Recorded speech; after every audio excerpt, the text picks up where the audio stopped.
It was supposed to be the most peaceful month of our lives, the first 30 days after my wife gave birth to our daughter, and we had retreated into the quiet comfort of our newly purchased home in the suburbs, our little safe haven tucked in a gated community far from the chaos I'd endured during years of deployment.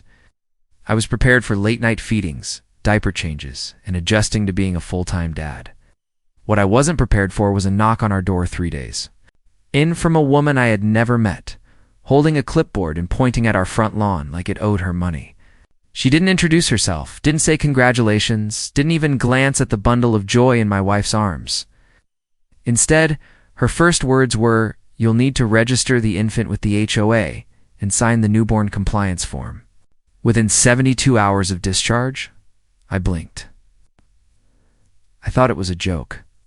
My name is Lucas, and before I was a husband or father, I served 17 years as a Navy SEAL, trained for the most hostile environments on the planet. But nothing, and I mean nothing, trained me for HOA Karen. She ran our homeowners association like it was a private military regime. And to her, every fence post, porch light, and lawn chair was an act of defiance. My wife Emily was still recovering from labor, barely on her feet. This woman was talking about bylaws and baby restrictions, like we'd moved into some dystopian neighborhood cult. And that clipboard? It had a full list of infractions we'd apparently already committed 3 days after moving in. Number 1, the blanket draped over the baby's bassinet on our porch wasn't approved HOA color. Number 2, we hadn't submitted an infant presence acknowledgement form to alert the board of an additional occupant. Number 3, and this one still blows my mind, our baby's crying after 9 p.m. could be considered a noise violation unless mitigated by soundproofing. That was just day 3. By day 7, she wasn't just knocking, she was watching. I spotted her SUV parked across the street from our driveway for hours, binoculars in hand, pretending to read a HOA newsletter while monitoring our coming and going. I began noticing notes slipped under our door, sometimes unsigned, always typed, sometimes threatening. "I don't belong here. Your presence disrupts the harmony of our community. And once, we'll be watching that child's behavior closely." That was the moment things turned from annoying to dangerous. I activated the security system I'd installed myself, a system more sophisticated than most SWAT teams use, because old habits die hard. I reviewed motion footage daily, and sure enough, every night around 3 a.m., someone was creeping onto our porch and peeking through our windows.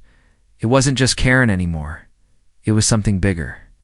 The tipping point came when I left for a brief grocery run, just 30 minutes to grab formula, and came back to find Emily pale and shaken, holding our daughter like her life depended on it. "She tried to take her," she whispered. Karen opened the door and said she was confiscating the baby for safety violations, said we were non-compliant parents, and she had the authority to remove the infant under Emergency Clause 14B. That's when something deep in me snapped. The part of me, trained to neutralize threats, assess danger, and protect my unit. I reviewed every second of security footage and saw it with my own eyes. Karen walking up to our door, gloves on, clipboard in one hand, reaching for my daughter with the other while spouting legal-sounding nonsense that meant absolutely nothing. She didn't even flinch when my wife screamed. She looked calm, entitled, and even annoyed that Emily resisted. I filed an immediate police report, but the local department had already dealt with Karen before. She's technically within HOA. Privileges, the officer shrugged. They're a private governing body. If she's claiming a neighborhood health concern, there's a gray area. Gray area. There's no gray area when someone tries to abduct your child. That night, I activated Protocol Delta surveillance response procedure I'd once designed for intel extraction in hostile territory. My house became a bunker. Cameras on every corner. Microphone sensors. Motion-triggered floodlights. I didn't sleep. I watched. And at 2:47 a.m., she came back. Not alone this time. 2 men in cheap suits followed her up our path. They didn't knock. They simply tried the doorknob. And that's when the welcome mat exploded. Not literally. But the pressure sensor beneath it triggered a siren that echoed like a war zone airstrike. Lights blasted on. I greeted them at the door in full tactical gear vest, earpiece, sidearm holstered but visible. "This is private property," said, calm and level. "You're attempting an unlawful entry. You have 5 seconds to leave before this becomes a federal issue." Karen's expression finally cracked. She hadn't expected resistance, especially not military-grade resistance. The men behind her, probably from the so-called compliance committee, stammered and backed off. She held her ground for 2 seconds too long, and that's when I stepped forward. "I know what you've done. I have recordings, audio, video, digital trails. You entered my home without consent. You attempted to take my daughter. You've harassed my wife. I've got a direct line to federal investigators who would love to audit your entire operation." For the first time, I saw fear in her eyes. Not embarrassment, not indignation, fear. She turned without another word and disappeared into the dark, her heels clicking like warning shots. But this was far from over. That was only the beginning. You won't believe what she tried next. The following morning, before the sun even lit the edges of the horizon, I received an email from the HOA board. It was a formal notice of escalation, citing aggressive intimidation of community compliance officers and demanding a disciplinary hearing to be held in front of the neighborhood tribunal, which I'd never heard of before. According to the email, I had violated the principles of harmony and collective spirit by engaging in psychological warfare against community leadership. My fists clenched at the phrasing. These weren't just HOA busybodies anymore. We're beginning to treat this like some kind of strategic occupation. I didn't respond. Instead, I reviewed the audio files from the previous night. Pulling voice prints from the 2 men with Karen. One of them was identified in the HOA's public newsletter as Brad Winthrop, Director of Resident Behavioral Standards, a man whose qualifications were completely fabricated based on a brief background search I ran. The second was new to the area, but my facial recognition software matched him to a low-level private investigator who'd lost his license 2 years ago in Nevada for stalking a minor. So Karen was hiring disbarred investigators and self-invented directors to harass my family. My next step was gathering documentation. Every notice, every voicemail, every slip of paper shoved through our DRI cataloged it all. I wasn't just defending anymore. I was preparing for the offensive. I reached out to a friend of mine, someone who specialized in legal takedowns of corrupt organizations. He'd been a Navy JAG attorney, now working pro bono on domestic abuse and harassment cases. The moment I showed him the footage of Karen reaching for my daughter, he dropped his pen and muttered, "This woman has no idea who she's messing with." Meanwhile, Emily was trying her best to maintain a sense of normalcy for our newborn, but I could see the tension in her shoulders. Every time the doorbell rang, even our mail deliveries felt like a threat. That tension reached a boiling point when our power mysteriously shut off one night, and I found the exterior breaker box padlocked shut with an official-looking HOA sticker slapped on top reading, "Safety Inspection. Pending compliance clearance." That was sabotage. Straightforward, petty, and illegal. I snapped photos, removed the padlock with bolt cutters, and restored our power, but the message was clear. The HOA was willing to disrupt our lives until we gave in. The next morning, we received an official summons to the disciplinary tribunal. It looked like a court order, but legally had no real authority. The meeting was scheduled for Saturday at 10 a.m. in the neighborhood community center. I decided to attend not to defend myself, but to gather more evidence, to expose what this HOA had become. When I arrived, I was met with glares and whispers. The room was filled with about 20 people, most of them elderly, some nodding to Karen, like she was royalty. She sat at a long folding table, flanked by Brad and 2 other board members I hadn't met. A projector displayed our house on the wall with a long list of violations.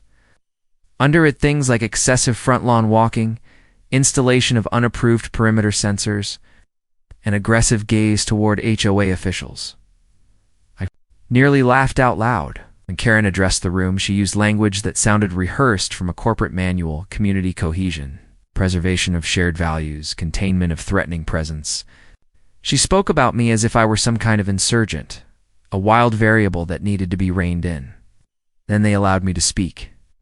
I stood calmly, then turned on my tablet and played the footage audio and video from Karen's attempt to enter my home and seize my child.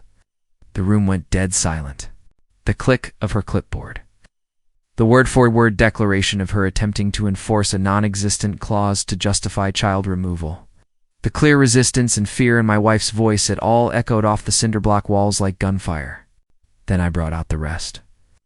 The footage of Karen spying through our windows. The investigator creeping up at 3 a.m., the sabotage of the power box. And then I pulled out copies of restraining order filings already in motion and handed them to each member of the board. "This isn't a disciplinary hearing," I said. "It's a cover-up. Every person here, by allowing this woman to abuse her power, is complicit." Karen opened her mouth to speak, but I cut her off. "You are on federal watch lists. Now, you crossed a legal boundary the moment you tried to touch my child. So go ahead and issue your little fines and notices, because this isn't over. This is just the beginning." I turned and walked out, the weight of every eye in the room following me. Half of them were stunned. A few looked ashamed. But Karen, she was seething. She hadn't expected resistance this organized, this composed, this dangerous, and I knew she wouldn't stop. That evening, I contacted a journalist friend who ran a blog dedicated to HOA abuse cases across the country. When I showed him everything I had, he said, "I've been looking for a flagship case to take mainstream. Yours is the one." He began drafting an expose. Simultaneously, my legal contact filed preliminary motions to challenge the HOA's charter, questioning its validity and enforcement powers. Then, just when I thought things might cool down, I received a certified letter stating that our house was being placed under emergency behavioral review, and that a temporary relocation recommendation had been filed for the safety and harmony of the community. In other words, they wanted us out, but they were too late. I'd already moved the game up 2 levels. The private investigator Karen had hired. I tracked his name to 2 other HOA disputes in Nevada, both of which ended in civil lawsuits. I compiled a dossier on him and submitted it to the local precinct. Within 48 hours, they'd opened an investigation. But Karen wasn't done playing queen. She held an emergency community town hall meeting, this time broadcasting it online, where she doubled down on her claims. "Must remain vigilant," she said, pacing before a slideshow. "This man is dangerous. His military background is concerning. His wife refuses to cooperate. His child's presence remains unregulated. If we allow exceptions, we open the door to chaos." I watched it. I recorded every second. And then I released my own statement, a video uploaded anonymously through the journalist's blog. I never used my name, but I showed the evidence, laid out the timeline, and explained the emotional and legal toll her abuse of power had caused. Within hours, it went viral. Thousands of comments flooded in. People began sharing their own HOA horror stories. Karen became a trending topic, #HOA Karen Unmasked. But I knew the final blow hadn't landed yet. That came the next morning when a federal officer knocked on her door. "Want to know what happened when Karen faced the government instead of frightened homeowners? Wait until you see what she did when she realized she was the one under investigation." The knock on Karen's door came at 6:43 a.m. Just as the sun began to cut through the fog that hung low across our neighborhood like a warning. She answered in a satin robe, coffee mug in hand, clearly expecting a neighbor with gossip or a package delivery, but what she found instead was a woman in a charcoal gray suit, flashing a federal badge. Agent Lillian Pierce didn't raise her voice, didn't even change expression. But her tone cut through the morning haze like a sniper's whisper. "Ma'am, we need to talk about your unauthorized use of municipal surveillance equipment, falsification of legal documents, and harassment of a federal family." Karen's face, previously puffed with superiority, deflated in a blink. I think there's a misunderstanding," she stammered, glancing down the street like her usual audience might swoop in to save her, but no one came. What followed was a sweep of her property and HOA office, located in her finished garage where she ran her operation like a twisted version of City Hall. Boxes of unfiled complaints, personal data on residents, including background checks and financial info. not publicly accessible, were seized. A whiteboard listing priority homes for enforcement bore our address circled 3 times in red. Next to it were chilling notes: apply pressure, wife will crack, and child equals leverage point. When Agent Pierce showed me those photos later, I had to excuse myself. My blood boiled hotter than any battlefield I'd ever walked. That wasn't just targeting, it was psychological warfare against a mother and her child. Emily, upon seeing the board, broke down sobbing for the first time since this began. Not out of fear, but exhaustion. She had held herself together through all of Karen's attacks. But seeing herself reduced to crackable and our daughter as a leverage point shattered the last of her emotional armor. I held her tight and promised, it's over soon. She's done. The media didn't take long to catch wind. Our journalist friend's blog had grown into a national conversation. People from across the country sent in their own Karen stories. HOA horror tales and recordings of similar abuse. One man in Arizona had been fined $500 for planting non-regulation sunflowers. A woman in Georgia was evicted from her own home because her mailbox wasn't the HOA-approved shade of beige. The outrage was volcanic. Karen's name trended again, this time linked to tags like hashtag HOA dictator and hashtag Karen Justice. The FBI didn't arrest her that day, but they made their presence known. And in the coming days, subpoenas began to rain down, like ash from a legal volcano. The pie she'd hired was arrested for violating federal privacy laws. Her compliance officers vanished overnight, no doubt skipping town to avoid charges. But the most satisfying part, watching the HOA board, members turn on her like rabid dogs once they realized they could be charged too. Brad, her so-called director of resident behavioral standards, gave a full statement in exchange for immunity. In it, he revealed that Karen's obsession with our family started before we even moved in. She had pulled records, social media posts, and military connections to verify my background, not to welcome us, but to figure out how she could control us. She saw my military service not with respect, but as a threat to her dominion. Men like him think they're above the rules, she'd reportedly said at one board meeting, but I'll show him.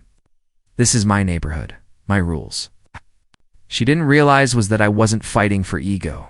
I was fighting for my wife, my daughter, and for every family who lived in fear because of tyrants disguised as community leaders. That week, Emily and I received a formal apology from 3 members of the now disbanded HOA board. They came to our doorstep with their heads lowered, visibly shaken by what had been uncovered. One of them, a woman named Denise, had served as secretary but said she never knew the full extent of Karen's control. We thought she was strict, she whispered. We didn't know she was dangerous. We accepted their apology, but told them this wasn't just about us anymore. The neighborhood needed a full reckoning. Agent Pierce agreed. She stayed on site, now officially heading a multi-agency task force investigating HOA corruption across the state. Ours had become the model case. And though that meant constant interviews, document sharing, and legal meetings, it was a burden we'd gladly carried, because we weren't just clearing our names, we were helping others reclaim their homes. Still, there was one final twist in the saga. One night, about 2 weeks after the sweep of Karen's house, I was out walking the perimeter of our property. Old habits never die, and I always like knowing what's happening near my family. That's when I spotted movement near the tree line. Not wildlife too deliberate. I moved silently, years of SEAL training making each footstep invisible, and that's when I saw her. Karen, in black clothes, clutching a box and trying to dig something near our fence line. I didn't make a sound until I was 5 feet from her, flashlight snapping on like a sniper scope. Drop it, I said coldly. She froze, caught red-handed. Inside the box were dozens of HOA violation slips, predated and presigned with copies addressed to various neighbors, none of whom had committed a single infraction. She was planting false evidence. You're not well, I told her. You need help, Karen. Real help. But this ends tonight. She lunged to grab the box, but I stepped between her and it. Moments later, Agent Pierce arrived. She'd been tailing Karen for suspected retaliation. This little midnight field trip was the final nail in the coffin. Karen was arrested that night for tampering with evidence, stalking, and a litany of community harassment violations. She didn't cry. She didn't beg. No, she just stared at me like I'd ruined her empire. But I hadn't ruined it. She had. I merely exposed what was already crumbling. That same week, the state officially dissolved the HOA charter for our neighborhood. Residents celebrated in the streets. We installed a new volunteer-based neighborhood council with real oversight, transparency, and no power to fine or evict. Peace returned to our street. Emily smiled again. Our daughter slept better. And for the first time in weeks, I didn't feel like I needed to sleep with one eye open. But as I looked through the footage one last time, Karen's face, as she realized the game was over, I couldn't help but wonder what made someone like her believe they could own people's lives. Maybe power, maybe insecurity, or maybe just entitlement. Whatever the reason, she messed with the wrong man. No. Her story would serve as a warning for every other Karen out there. Don't start a war you're not ready to finish. What we discovered after Karen's arrest sent shockwaves through not only our neighborhood but the entire county. As the agents began cataloging everything taken from her home office and encrypted hard drives, the depth of her operations became horrifyingly clear. There were spreadsheets with resident income data, property appraisals, and detailed psychological profiles notes on who had anxiety, who was recently widowed, who had marital trouble. Karen had been targeting people at their most vulnerable, using pressure and intimidation to push them into giving up their homes, voting her plans through, or just staying silent. In one folder titled Phase 2, Consolidation, she had outlined plans to turn the HOA into a private development board, leveraging forced buyouts to create a gated master-planned community under her complete control. She already had fake signatures on multiple fake HOA ballots to push through new restrictions. Her endgame wasn't just about rules and fines, it was a real estate power grab in my family. We were just the obstacle she couldn't move, the wall she tried to breach because we stood in the way of her illusion of empire. Heart more than anything was reading the testimonies of our neighbors as they began coming forward. Mr. Jenkins, the kind old man across the street, had nearly lost his home after Karen imposed fines for non-compliant window tints. He had taken out a second mortgage to pay those fines. The Thompsons' new parents, like us, had been threatened with child services after Karen claimed their baby's crying was a public nuisance. The same tactic she had tried on us. Dozens of stories, all eerily similar: fabricated rules, veiled threats, then pressure to sell. But now that she was facing federal charges, they were no longer afraid. Town hall meetings turned into something powerful. Victims testified publicly. What had once been a neighborhood terrified of a clipboard and a smug smirk was now a community united against abuse. I stood at the center of it, not because I wanted to be a hero, but because I refused to let our daughter grow up in fear. Emily, too, had transformed. She wasn't just a new mom learning the ropes. She was speaking out on behalf of every mother who had been threatened, every woman who had felt cornered. The media ate it up, but more importantly, people listened. A local news channel aired a 3-part series on HOA abuse, using our story as the anchor. It became the catalyst for a wave of reforms, first locally, then regionally.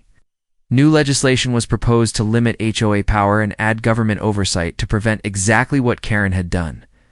I was asked to speak before a state oversight committee, and I agreed, not because I liked public speaking, but because silence had protected people like Karen for too long. I told them everything.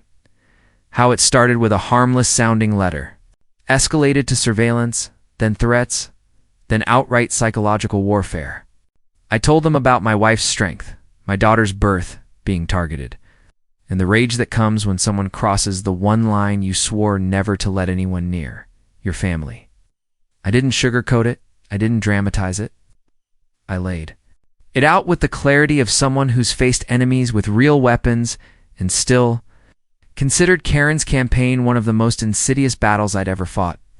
After my testimony, an aide approached me privately. He handed me a sealed folder and whispered, "You didn't get this from me." Inside were Momo's internal county correspondence, showing that Karen had been reported multiple times over the years, not just by residents, but by contractors, former board members, even junior officials. And every time those complaints had vanished, buried, ignored. She had friends in low places, bureaucrats who looked the other way, or in some cases, actively helped her enforce her reign. That's when I realized we weren't done. We'd cut off the head of the beast, but its roots still ran deep. With Agent Pierce's help, we began mapping the network. People who had accepted bribes, favors, or hush incentives to allow Karen's HOA to operate unchecked. It turned out our HOA wasn't unique. It was part of a string of communities being quietly consolidated by a hidden network of developers using complicit HOA boards to drive people out. It wasn't just personal, it was systemic. Over the next month, the investigation widened. Karen remained behind bars, denied bail due to being a flight risk. Her court date was set, and prosecutors were confident they had enough to convict. On multiple counts, fraud, conspiracy, unlawful surveillance, abuse of authority, and more. But the more we dug, the more dangerous it felt. One night, as Emily and I were putting the baby to sleep, black SUV parked across from our house, engine idling for nearly an hour. When I stepped outside to confront them, they sped off without a word. The next morning, our mailbox had been pried open, and all of our letters were shredded inside. It wasn't random, it was a warning. We'd rattled someone bigger than Karen, but I wasn't about to back down. I contacted my old commanding officer, now a private security consultant. Within days, we had surveillance on our home, monitored by professionals who didn't miss a thing. We installed new cameras, panic buttons, and encrypted every communication with Agent Pierce's team. I'd spent too long fighting enemies overseas to let cowards in suits intimidate me on my own soil. If anything, it only fueled my resolve. Emily and I agreed that no matter what, we would see this through. We owed it not only to our daughter, but to every family Karen had hurt, and every family still vulnerable to these schemes. The next town hall was standing room only. Over 300 people, many from nearby communities, showed up to speak, share their stories, and demand change. It wasn't just about HOAs anymore. It was about power, corruption, and accountability. And we were the faces of that movement. I never imagined a simple fence complaint and a demand over our newborn would spiral into a statewide reckoning. But here we were. And the fight was still building. The courtroom was packed beyond capacity the day Karen's trial began.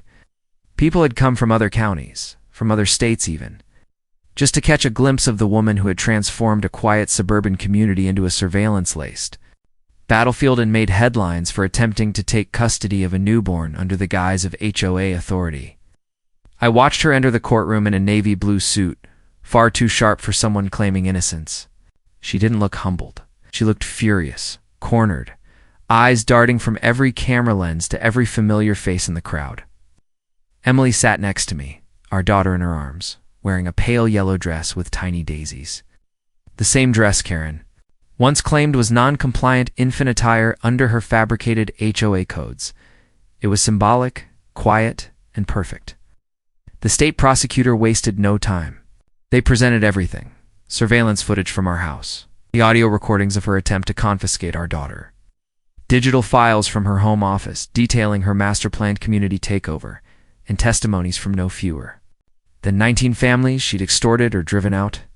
Karen's lawyer, a smug corporate type who looked like he belonged in a real estate brochure, argued that her intentions had always been about community integrity, claiming she had overstepped, but never acted maliciously. That defense lasted less than 20 minutes before the prosecution rolled out Karen's private communications emails, texts, even voice notes where she referred to residents as herdable cattle, calling elderly neighbors easy targets, and listing strategic pressure points for manipulation, including fabricated noise complaints, fake code violations, and threats of child services. She had never expected those messages to see the light of day, but she'd underestimated digital forensics. Her entire network developers, complicit board members, even to local officials, had been exposed.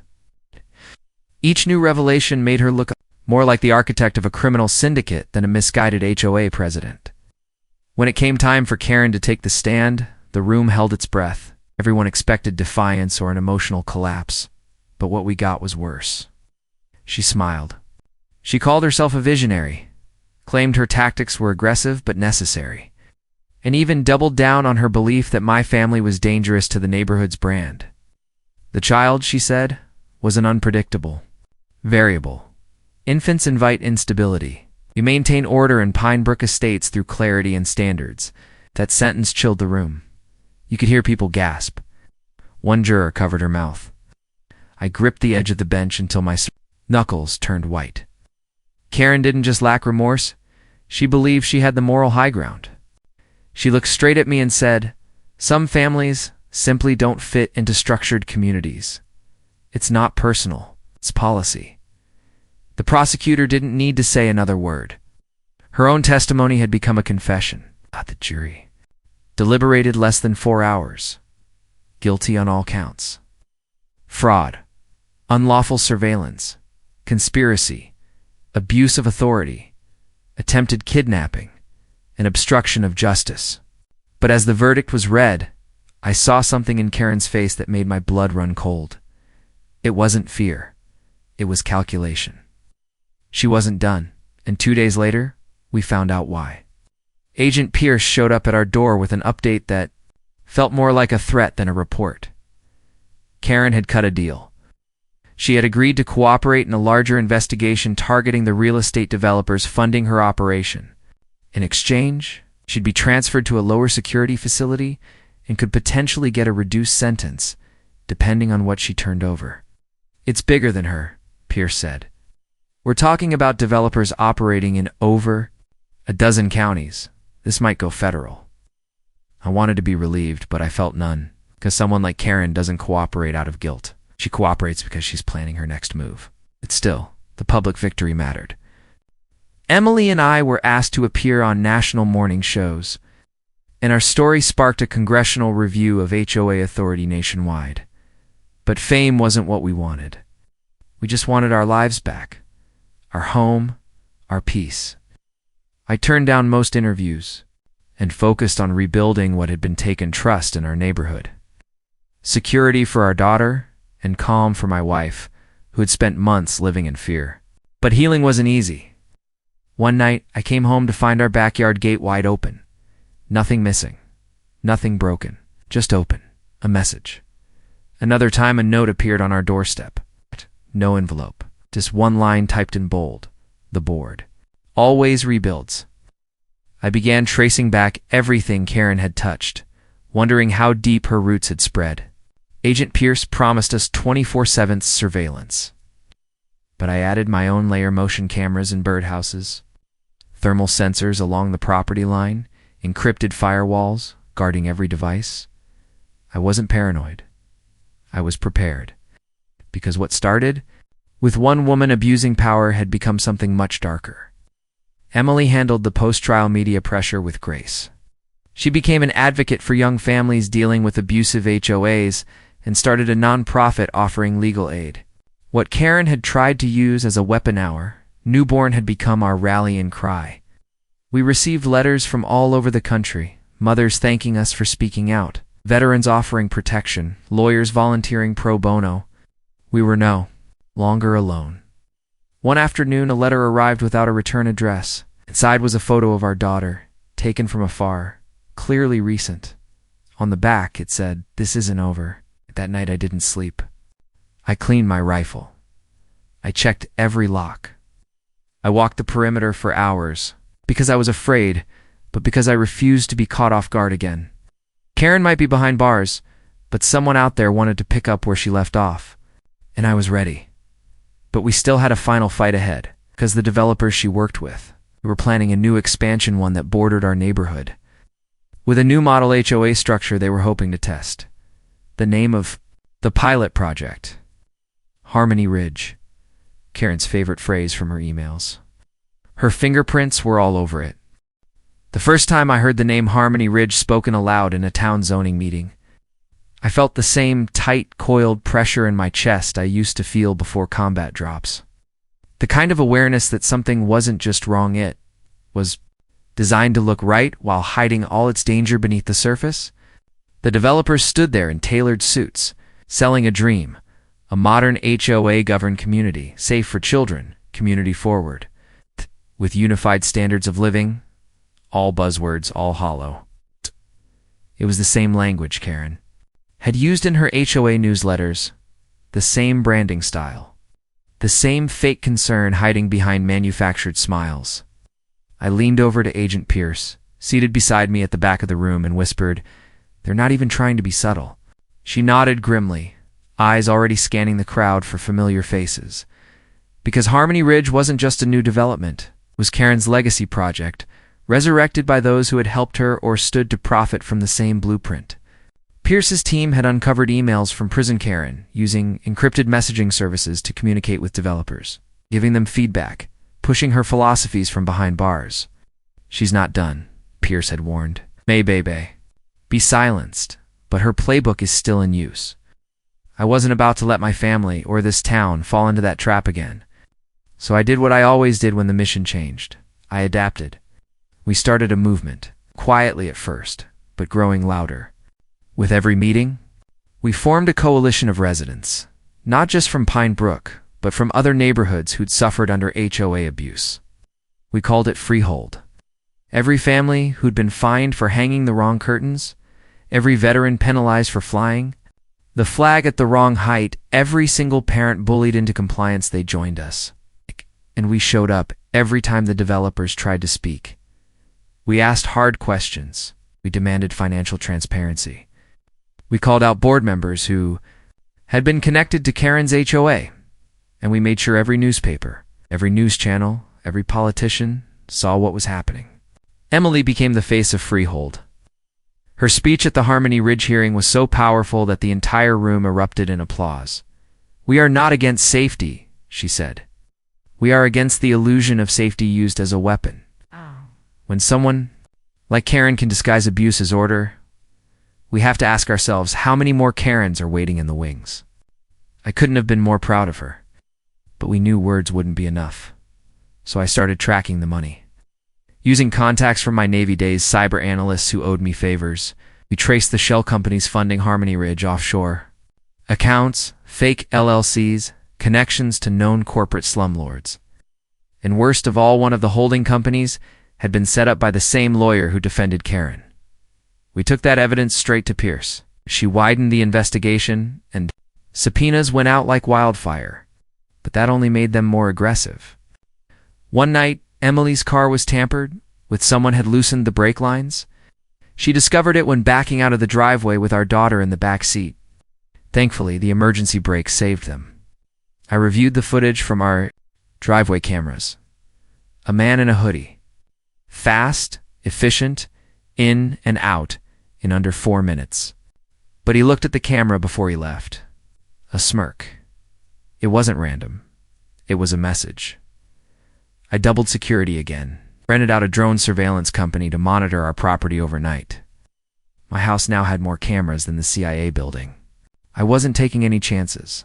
They wanted a war? They got one.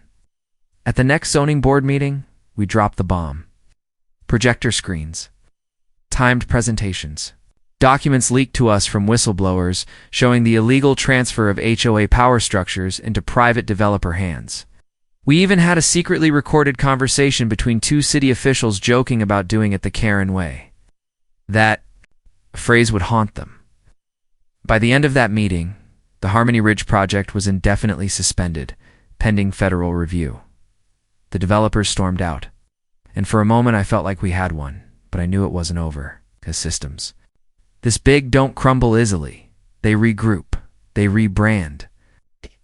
That's when I made the decision to go public fully. I accepted the invitation from a national TV network to do a special on HOA abuse. I wore my Navy dress uniform, not for show.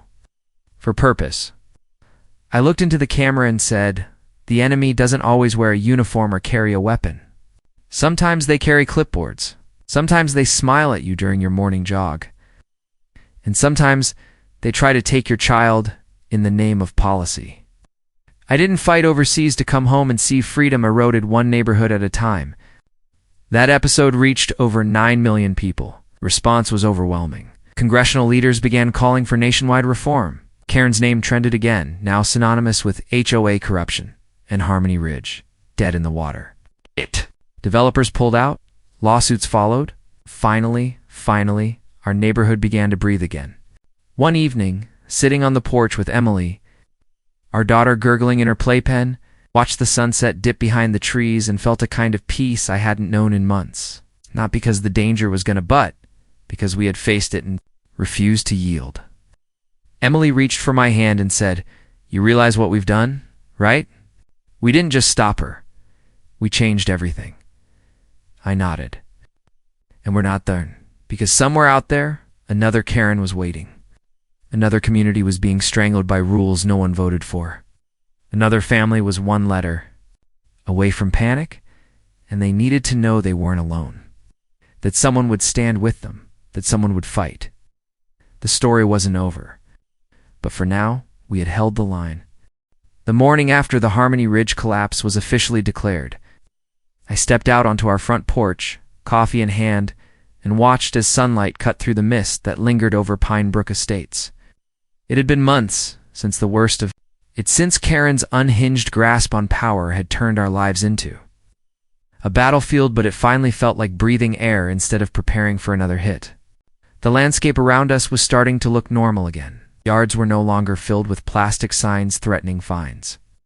No drones buzzed overhead, and the neighbors, many of whom had avoided one another for fear of being reported, were starting to talk again, to smile again, to trust again. It was strange how one woman's obsession with control had built a wall of silence and tension between homes that had once been a community. But now that wall had cracked, and through those cracks, sunlight was pouring in. Emily emerged from the doorway with our daughter on her hip, and I couldn't help but grin. Our little girl was getting big fast, always curious, always trying to reach for something new, like the world hadn't scared her yet, like she believed everything was hers to explore. And maybe, because of what we'd fought for, it still could be. The mail arrived just after 10, and with it came a letter I hadn't expected. It was from Dorothy Kieran's former right-hand board member.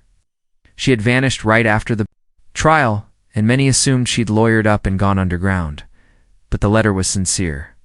A full-page handwritten apology. She said she'd been blinded by Karen's charisma, lured in by the promise of influence and structure, when her own life had felt like it was falling apart. I let my need to feel important override my sense of right and wrong, she wrote. And I owe your family an apology that will never be enough. Enclosed was a flash drive. On it, dozens of files, old meeting minutes, surveillance logs, detailed maps showing who Karen had been monitoring and when. It was a smoking gun, proving beyond doubt that this wasn't just about our newborn. It had been a neighborhood-wide operation for control. I forwarded it to Agent Pierce, who called me back 2 hours later. "This is going to be useful," she said. "We're opening a new set of charges. You've helped us build a case that's going to outlive Karen's name." It felt like closure, not full closure, because no one forgets what it feels like to be hunted in their own home, but enough to stop looking over our shoulders. We hosted a community barbecue 2 weeks later. Nearly every resident showed up. People brought their kids, their dogs, their folding chairs. Someone brought fireworks. It felt like a reunion for a town that had almost torn itself apart. And right there in the middle of it, as the sun dipped below the tree line and laughter replaced whispers, I realized something. This wasn't just a neighborhood anymore. It was a community again. Freehold, the movement Emily had started, had grown beyond us. Chapters were popping up in cities all across the country. Lawmakers had taken notice. Hearings were being scheduled. Bills were being drafted to place tighter limits on HOA authority and enforce transparency. What we lived through had become a catalyst for change far bigger than we could have imagined. Emily was even asked to speak before a national housing committee. I watched her from the audience, our daughter squirming gently in my lap. She told a room full of politicians how it had felt to be told she was an unfit mother because of the color of her mailbox or the size of our fence. She spoke with fire and grace. She was the hero of this story, not me. She was the one who had stood tall when it would have been easier to break. After the committee hearing, a woman approached us in tears. She said her son had been threatened by their HOA for parking his car in the wrong direction. She hugged Emily and whispered, "Thank you for fighting, for not staying quiet." Those were the moments that made it all worth it. But we weren't naive. Karen's kind don't vanish. they resurface. Sometimes with new names, new companies, new masks. The Harmony Ridge developers tried to launch another project in a nearby county under a different LLC. But this time people knew what to look for. And Freehold was already there, blocking permits and exposing records before a single shovel hit dirt. We were winning. Slowly. One community at a time.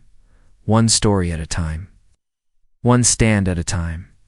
And as for us, our family finally found the peace we fought for. Our daughter learned to walk in the same yard where her mother once held her tight in fear. She learned to talk by calling to the neighbors' dogs. She laughed with no hesitation, with no shadows behind her eyes. That was the real victory. The one Karen could never undo. Every now and then I'd get emails from other Navy SEALs, from other veterans, from fathers. They all said the same thing. Your story reminded me why we fight. That's all I ever wanted. To remind people that the fight doesn't always look like it does overseas. Sometimes it's closer.